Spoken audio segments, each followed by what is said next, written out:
pinag-iisipan ko pa talaga kung anong gagawin ko dito sa vlog, kung anong setting, kung ipapublic ko ba or tayong dalawa lang. So kaya good morning or good day sa mga makakapanood ng first birthday vlog ko. Siyempre umpisa impression ko muna sa pinapagawang vlog na to. Siguro ito yung magiging parang march siya sa video namin kung may pagbabago ba kami, and it's a good idea naman kasi dati talaga plano ko yung mag video sa sarili ko para may babalikan ako kasi idol, pangarap ko din yung YouTube vlogging sa YouTube community, at marami din ako ina-idolize doon, pero hindi ako yung tipo na kung maraming naisip na content or magaling mag-execute, kaya hindi ko rin naman matuloy yung mga ganung bagay. At saka yung previous phone ko is just a limited storage lang siya, as in hindi niya kaya mag-handle ng 5 to 10 minute video because malaki siya kumain, kaya I decided na magpalit ng phone, and ngayon ko lang nakuha yung phone na to. Kaya ayun, nagawa ko din yung project na pinapagawa sa akin. Medyo hassle naman, pero kailangan talaga lahat mag-adjust. Wala namang may kasalanan na ito of our situation, wala namang may kasalanan, kaya lahat talaga tayo mag-adjust. Medyo nadadalian naman din ako sa mga subjects kasi yung mga teachers, as in lahat sila considerate sa time, tapos maganda talaga siya. Yun yung impression ko. Di kami pinapahirapan kasi we are on the same boat, parang ganun. Tapos it's 12 a.m. in the morning, September 26 nga pala ngayon.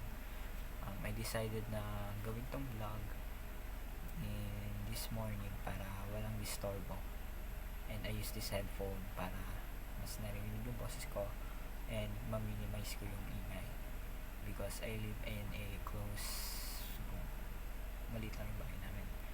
Actually, etong place ko na to, this is our old computer room na business, kaso nagsara na 6 months, kaya I decided na iurong muna yung mga computers and naglinis ako ng konti and sinet up ko siya, ganun.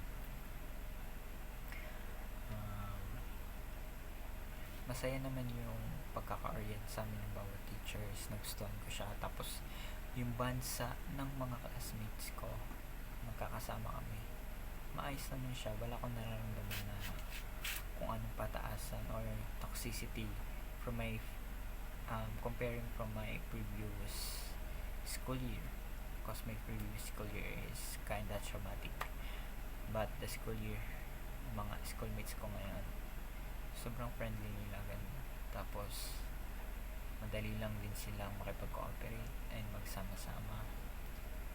Masaya din sila kasama, pero ang maganda sa kanila, they are not tolerating those bad schemes naman. Yun, nag-enjoy naman ako kasi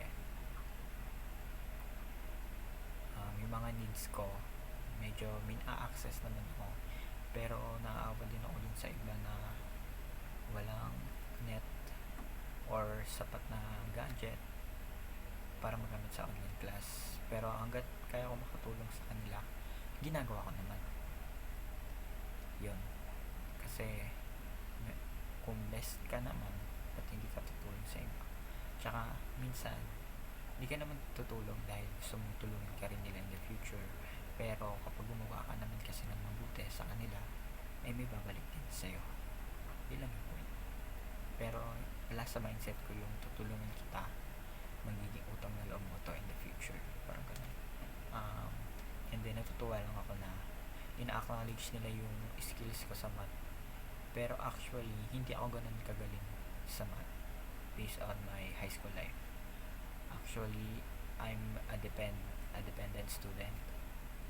Nagkataon lang na swerte ako, nakakatabi ko yung pinakamatalino sa amin sa math noon, na crush ko dati. Sorry. Pero dati ko lang may crush na develop into friendship. Then yun, meron siyang weakness na strength ko, na weakness ko na strength niya naman, and yung tinutukoy ko doon is yung math. Then Kaya masasabi ko medyo nadadalian ako doon sa math subject. It's because kung di ako nagkakamali, June or July ay nag-prepare na ako dito. Nanood ako nung sa may YouTube channel. At guys, siguro nga nakapag-decide na ako ngayong 5 minutes na i-public to para din ma-inform kayo na merong akong YouTube channel na pinapanooran bago mag-start yung official class sa GEDMAT kasi ang dami nahihirapan sa math. So, yung teacher namin sa ESP na nagturo sa amin ng principles, ang laki yung natutunan ko sa kanya kung gusto ko share sa inyo. Kapag math subject daw, huwag mo iisipin kung paano mo mapapataas yung grades mo, quizzes, scores mo, or anything na gusto mong makuha na result. Dapat yung iisipin mo is how or the process. So, dun pa lang, nung grade 10 ko kasi na first grading, ang dami kong binagsak na quizzes. Ang dami talaga. As in, puro itlog yun. First grading. Ang naging final grade ko, pinakita sa amin, tinawag lahat ng lalaki, babae na bagsak. Tatlo lang kami sa lalaki noon. Highest section actually in Pedro Ilias. And nakaka-disappoint yun, di ba? Parang nakaka-outcast. Na isa ka sa tatlo sa mga lalaki na mahina sa math or sa subject na yun kasi magmumukha ka na pag-iiwanan. Kasi ang iniisip ko nun, yung grade ko, naging grade conscious ako, pero hindi ko pinag-aaralan yun masyado. Ang key talaga dito is hindi ka lang basta magde-depend sa teacher. Kapag nag-aaral ka, tutulungan mo rin yung sarili mo. And then na-discover ko tong YouTube channel, pero andito sa tabi ko yung laptop, kaya isa-search ko muna.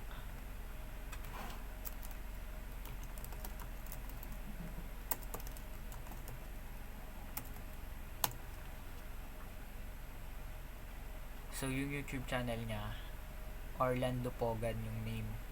Yun yung name niya. As in, naging clear siya sa akin. Nabigyan ako ng idea. Actually, yung function talaga, diyan ako pinakamagaling. Hindi naman sa pagmamayabang kasi lagi ako natin ng NTAP, tsaka diyan ako sobrang nagkamali.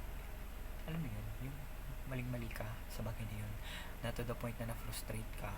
Kaya, kahit tapos na yung test, kito kasi akong tao eh. Hindi ako mag-aaral, tapos bigla-bigla magte-test. Then yung test na yun, pag nakuha ko yung result, tsaka ko siya re-reviewin. Baliktad, di ba? Tsaka ko siya re-reviewin kung kailan tapos na yung lesson and we're going to the new quarter. Doon, yun yung pagkakamali ko. Pero hindi naman napunta sa waste yun kasi yung pagre-review ko na yun, kahit natapos na yung exam, natutunan ko siya yung pagkakamali ko kahit we're moving into the next quarter. Ang problema sa akin is slow learner ako, pero hindi ko yung tinitigilan kasi no matter how slow you learn, as long as you don't stop, it will be a success. Kasi tuloy-tuloy lang naman yung math. Hindi mo nga maiiwasan yun kasi actually, etong nung grade 7 pa lang ako, sabi ko, gusto ko nang iwasan yung math kasi hirap ako, ayoko nung nahihirapan din. Kaya nung grade 7 pa lang nung na-introduce yung grade 6 na-introduce yung K-12, then grade 7 nagka-interest ako, ano ba talaga yung K-12. And then nag-search ulit ako sa YouTube. Syempre all things naman sa YouTube na internet, website, streaming, andun na lahat. So ang sinearch ko doon, ano-ano nga ba yung mga strands. Then grade 7 pa lang talaga decidido na ako mag-hume strand because nandito yung advantage ko, nandito yung passion ko, nandito yung related course na gusto ko. Pero yung course ko talaga, nalilito pa ako kung gusto ko mag-nutritionist or related sa health worker, sundalo. Hindi ko talaga alam. Parang sana kumuha na lang ako ng gas kung hindi pa ako sigurado. Pero mas more on yung talaga ako. Tsaka kung ano yung una kong naramdaman, yun yung pinanindigan ko. Pero wala ako talagang pinagsisihan. Tsaka isa rin doon kasi iniiwasan ko talaga yung math.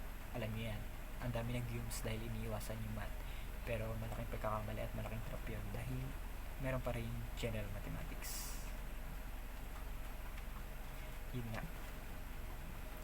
So nung Monday, KSP, komunikasyon sa pananaliksik, wala naman si ma'am nun, wala akong masyadong tatandaan nun.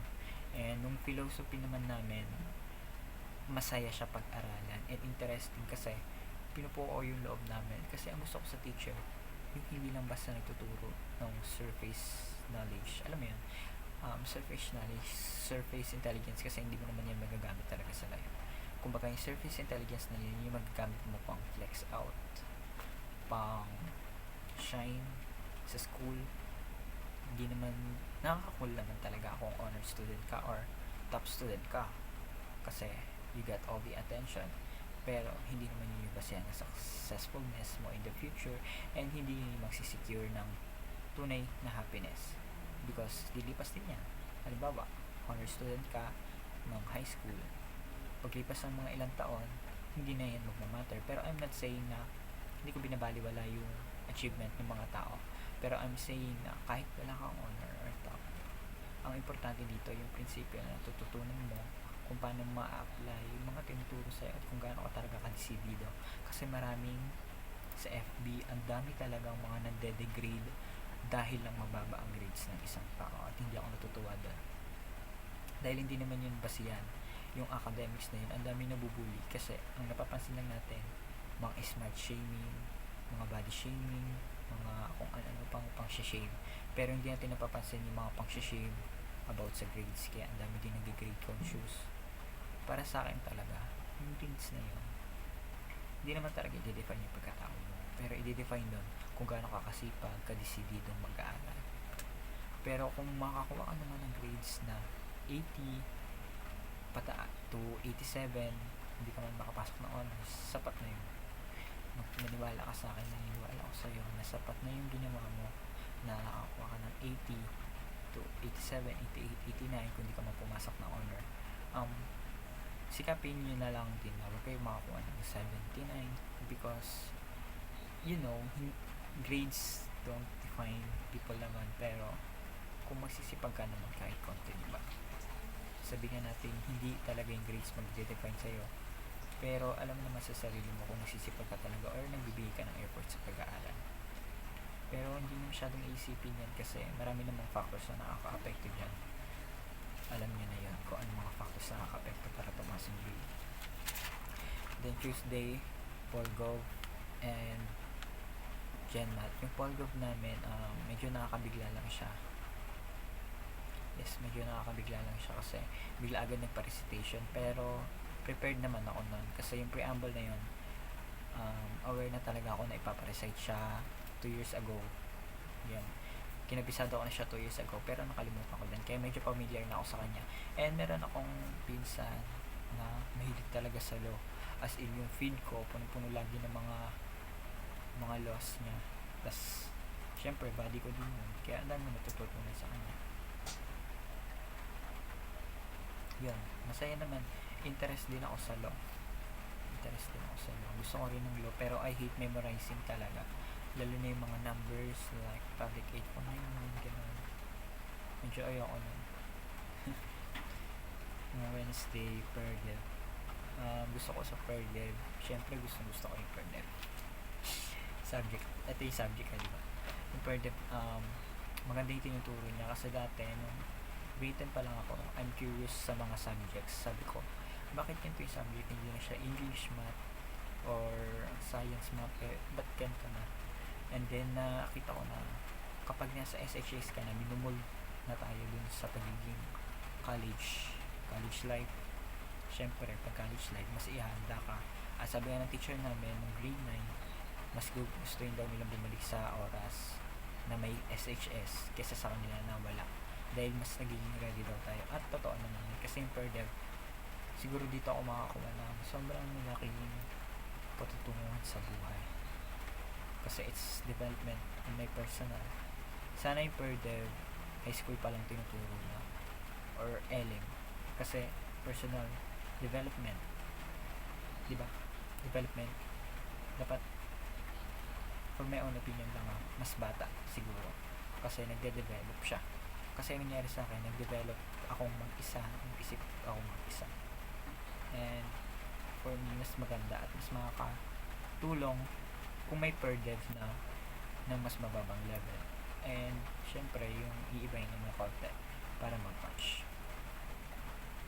Creative writing, sobrang saya nito, kasi napili akong journalist sa high school namin. And then, ilang beses din ako nagtatry dito sa mga, all this, yung mga pa-contest. Anong tawag dito? Yung may essay writing contest. Yun, may ako sumali doon. Magaling talaga ako sa essay. Masasabi kong advantage ko yung essay. Advantage ko yung essay talaga. Hindi naman sa pagmamalaki o pagmamayabang. Pero, dito talaga ako magaling. Lalo na kung alam ko yung issue. Lalo na kung alam ko talaga yung issue, English or Tagalog. Pero no pressure dapat. Kasi pag nape-pressure talaga ako, or kaya nasa maingay akong lugar, nawawalan ako ng idea. Ganun, hate ko talaga yung maingay. Dito sa bahay, napakaingay. Minsan nasisigaw. Ganun. Pero, yun talaga, pag creative writing, mahilig talaga akong imagine sa isip ko ng mga kwento. Ang dami ko nang nasulat, kaso nawala na sila kasi ilang na nakawan ako ng cellphone, na-scam na rin ako. Sa phone ako nagsusulat ng mga stories ko. Pero in my mind, andyan pa rin yung mga stories na gusto kong isulat. Ganun. I'm sorry, may sinilip lang ako. Kala ko may multo. Pusa lang siguro. So, yung PE naman, medyo nag-worry ako dito kasi baka pag jumping jacks kami dito, masikip. Kasi nakita ko sa Facebook, pinag-jumping jacks sila. Ganon. Or kaya, exercises siguro. Sana wag na lang yan gawin. Tsaka medyo masikip talaga. And yung mga iba ko classmate, nakikita ko mas masisikip para sa sitwasyon ko yung pwesto nila. Yun lang, siguro yung PE talaga magiging masaya din. Masaya din siya and engaging. Medyo ina-expect ko na magkakaroon ng online games, ganun. Mga online sports. Pero medyo less expectation lang pala yun na magpapalaro si Sir na NBA to 2020 ganun. Siguro lang, pero kung hindi, di hindi. Tapos yung Thursday, Oralcom, ano nangyari dito. Yan, nag-introduce naman kami. Medyo smooth pa lang kami dito sa Oralcom kasi orientation pa lang din naman. And Oralcom, gusto ko rin siya. Isa siya sa mga unang binuklat ko na PDF kasi nung bandang ano ba ngayon? Wait lang, September yun. September, bago magpasokan din talaga, nanguliktan ako ng PDF ng mga subject, mga PDF ng mga books. Yan, Oralcom yung una kong binuksan kasi Oralcom yung parang pinaka-focus sa magbubus ng speaking skills ko. At saka nga pala, tips ko lang sa inyo, kaya masasabi ko lang na medyo gumaganda yung vocabulary ko sa pagbabasa talaga ng mga books. Then, sa anime, malaking tulong yung anime, lalo na kahit Japanese siya, ang lalalim ng mga English words na kinukuha nila sa subtitle. And yun, ang ginagawa ko, pag hindi ako maintindihan, search post the anime, and then sa search ko, aaralin ko yun kung paano gamitin, and then sasanayin ko yung sarili ko. Kaso medyo toxic dito sa Pilipinas na kapag gumagamit ka ng English words, nagpapapansin ka, makakamatalino, alam mo naman, maraming smashing dito. Hindi naman sa pagmamayabang, kaya hindi mo rin mapapractice yung English speaking skills mo. At turo sa amin ng grade 8 teacher ko, practice English speaking while praying, kasi hindi ka naman daw mag-English na gano'n. Pero mas gusto ko talaga mag-Japanese. Gusto ko makapunta ng Japan, yun, gusto ko talaga. Kaya may din ako sa anime. Guys, watch anime. Pwede niyo akong i-PM ko anong gusto nyo panoorin na anime na magaganda talaga. Nakakatulong din siya kasi sa personal development ko talaga. Ang lalim yung impact niya sa akin kahit fantasy lang siya. Yung fantasy na yun yung nakakapag-fix ng painful reality ko. And then Earth Life Science. Actually sa Earth Life Science, ang lakas ng humor, ang lakas ng dating ng teacher sa amin. And medyo gusto ko yun kasi nakakaantok yung oras niya. Actually, totoo naman talaga nakakaantok yung mga ganung part. Kasi medyo magulo yung schedule namin because we are the last section. Yun yung gusto ko sa kanya, kahit medyo corny daw, tinatry niyo pa rin kami pasayan and na-appreciate ko naman yan. Humingiti-ngiti lang ako sa gilid. Isa rin sa favorite ko yung Earth and Life Science. Hindi ko napansin na may Earth and Life Science pala sa UMS, kaya nagdalawang isip ako noon na lumipat sa STEM nung nabasa ko na pwedeng lumipat ng track. Pero ayoko naman pahirapan masyado yung sarili ko sa math kasi I'm not that expert naman eh. Pero nanalo-nalo din ako sa contest. Pero minsan-minsan lang. Minsan pabuhat sa contest. Kasi groupings. Pinag-group yung mga grade levels. Then Friday, homeroom oral, Gen Math, wala akong na-attendan kahit isa. Nakakahiya din. Ay, mapapanood pala to nila, ma'am. Sorry po. Invalid din naman yung reason ko, kaya nakakahiya na lang din magdahilan. Siguro time management na lang talaga kasi new normal. Medyo nag-a-adjust pa ako. Siguro naman lahat nag-a-adjust pa ako sa time management ko. May isa talaga akong mali sa time management ko eh. May nasosobrahan ako, and sabi ng grade ng teacher namin na pantay-pantay dapat yung binibigay naming oras sa bawat subject, and totoo naman yun. Ang pagkakamali ko lang, nasobrahan yung isa, din yung isa na, yung tatlo naman nagsuffer. Hindi yun maganda, and I make sure na hindi na maulit. Pero thankful ako kasi naging considerate yung Gen Math teacher namin. Thank you po, ma'am. Pero sa oral form namin, hindi ko siya naabutan masyado because nagpalit ako ng cellphone nun. Kaya hinintay ko pang ma-reformat at mapasa yung mga files before ako nakapagsimula, kaya medyo nalate ako. Impression ko lang sa oral form talaga, tinuturoan kami na maging on time. Tama naman talaga yun, pero medyo hassle lang talaga. Pero kakayanin niya, naniniwala ko na kakayanin namin kahit 6 lang yung nakapagpasa. Yung the rest 23 doon, makakaya din namin yan. And it's a challenge to us naman na hindi porket naman nag-fail ka or napahiya ka or hindi mo napasa, isusuko mo na. Ibig sabihin na mamotivate ka lalo na gawin yung best mo. Ganun lang, minsan magnilay-nilay ka lang sa sarili mo kahit kasi ganito lang yan.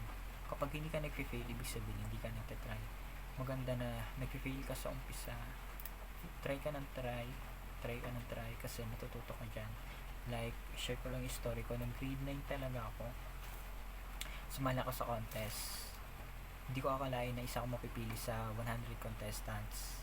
And then, napasama ako sa semifinals at sa 6 na lalaki na sumali, ako lang yung natanggal. Kasi 5 lang yung pipiliin. Actually, 10 kami, hindi sumipot yung 4, so 6 kami contestant and ako lang yung natanggal. Hindi siya masyadong masakit sa akin kasi I'm super ready on that. And then mas na-enhance yung personal development ko kasi natuto ko kung paano i-improve yung sarili ko, at marami akong improvements na nasa isip ko, at naghihintay na lang ako ng contest na sasalihan. Actually, excited ako sa mga intrams ba yun na in-introduce sa amin nung guide sa Lawa, because gusto ko na ulit ilabas yung mga gusto kong ilabas sa talents tuloy, contest pala. At yun lang yung vlog ko for today. Salamat sa panonood at sana nakagawa na rin kayo. Nasama yung magpuyat pero sana magising ako. Ito yung eye bags ko. At saka guys, may sa vlog naman na to, pwede naman daw lahat. Kung gusto nyo maging clear skin, inom lang kayo ng tubig. Pero ewan ko clear skin ba ako, hindi naman. Pero kung gusto nyo lang ng ayos na mukha, inom lang talaga kayo ng tubig, tsaka iwasan yung pagpupuyat. Pero yung ginagamit ko na skincare is yung Master Oil, tapos yung Master na Zero Oil, kasi oily face ako. Alamin mo lang naman yung type ng face mo. Pero may eye bags talaga ako. Tsaka sa personal, may pimples din ako. Yan, ganun. Tapos gumagamit din ako dati ng quick effects eye bags ba yun? Eye bags remover. Nakulibre na, bibili siya sa Watson guys. Pero mas importante pa rin yung plenty of water, tapos hindi ka nagpupuyat. Iiwasan mo yung high brightness sa phone mo. Yan lang guys. Napahaba ko siya. Hindi ko nga alam kung gumagana yung audio ko eh. Siguro bad trip ako nito pag walang audio. At saka kung hindi nyo napapansin, kulay pula po yung buhok ko. Hindi na rin pala siya pansin. Gusto ko na rin magpalit. Ewan ko ba, parang masaya lang sa piling na nagagawa mo yung gusto mo sa buhay mo na matagal kang pinagbawalan. Kasi bawal naman to sa school yung kulay-kulay ng buhok. Gusto ko lang matry, and then di na rin pala siya halata. So yun lang guys.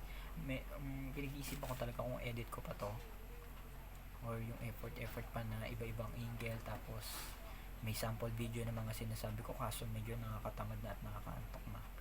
Kaya itong vlog na to, walang edit, tuloy-tuloy lang. Kasi hindi naman tayo nagtatrabaho sa YouTube, wala naman tayo sweldo. Kung papala rin ako mag-YouTube, hindi sana. Pero wala pa akong plano mag-YouTube, and wala akong naisip na content. Gusto ko muna mag-aral. And yun lang. Bye bye.